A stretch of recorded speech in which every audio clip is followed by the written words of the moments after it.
আসসালামু আলাইকুম ভাইজান, আপনি অনুমতি দিলে আপনার সঙ্গে একটু কথা বলতাম। বর্তমান কিছু বিষয় নিয়ে আমি বর্তমান বাংলাদেশের সাধারণ মানুষের সাথে কিছু কথা বলতেছি, এই আর কি। বলতে পারি?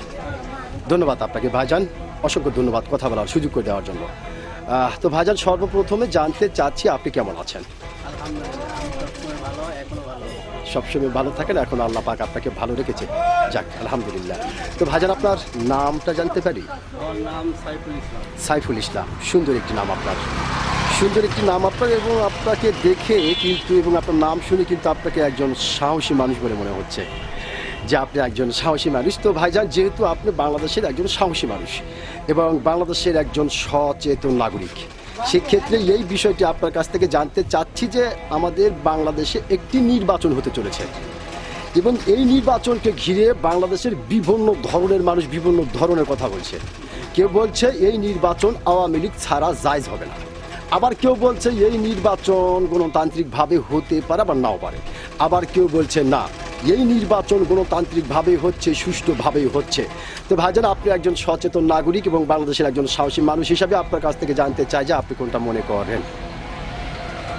এখন দীর্ঘ 17 বছর ভোটাররা নির্বাচন থেকে ভোট দেওয়া থেকে বঞ্চিত ছিল। হ্যাঁ হ্যাঁ, তো এখন উৎসব মুখর পরিবেশে সবার একটা আশা আছে যে সবাই নিঃস্বার্থভাবে যাকে পছন্দ করবে তাকে ভোট দেবে।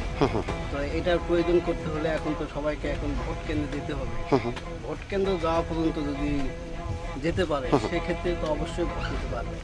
তো এর জন্য এখন অবশ্যই সুষ্ঠু একটা পরিবেশ তৈরি করতে হবে, নির্দলীয়ভাবে। তো এখন বর্তমানে যে প্রধান উপদেষ্টা আছে, ইনি যেন কোনো দলীয় পক্ষ না নিয়ে নির্দলীয়ভাবে একটা সুষ্ঠু নিরপেক্ষ একটা নির্বাচন দেয়। সেক্ষেত্রে এখন জনগণ যাকে পছন্দ করবে তাকে বেছে নেয়, সেটা আওয়ামী লীগ হোক, বিএনপি হোক, আর হচ্ছে জামাতে ইসলামী হোক। আর আওয়ামী লীগ তো নাই, এই 17 বছর মানুষকে শোষণ করে শেষ করে দিচ্ছে। আর বর্তমানে মানুষ চাচ্ছে না যে আওয়ামী লীগ এখন আসুক। এই জন্য আসলে তার মোটামুটি নিবন্ধন বাতিল করেই দিয়েছে সকল কাজে। তো সেক্ষেত্রে আমি মনে করি যে সামনে যে 2026 সালে 12 ফেব্রুয়ারি যে একটা ভোট আছে, জাতীয় সংসদের যে ভোট, তো এইটাতে যদি নির্দলীয়ভাবে সুষ্ঠু একটা ভোট হয়, সেক্ষেত্রে আমি মনে করি এখন সেটা জামাতি হোক আর বিএনপি হোক এখন আসবে। অসংখ্য ধন্যবাদ ভাইজান আপনাকে। এখন পুরোটাই এখন জনগণের উপর নির্ভর করতেছে। হ্যাঁ, অনেকে এখন বলতেছে যে বিএনপি দলীয় সরকার হয়ে গেছে, আবার কেউ বলতেছে যে জামাতে ইসলাম দলীয় সরকার হয়ে গেছে, আবার অনেকেই বলতেছে যে না, তরুণরা দেশ শাসন করুক এমসিপি।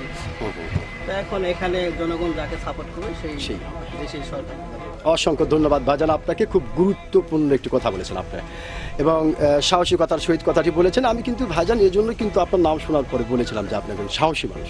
তো আপনি কিন্তু আপনার সাহসিকতা পরিচয় দিয়েছেন। আমি আশা করব আপনার এই গুরুত্বপূর্ণ কথা ও সাহসী কথাটি বাংলাদেশের অনেক মানুষের কাছে গ্রহণযোগ্য হবে। ধন্যবাদ।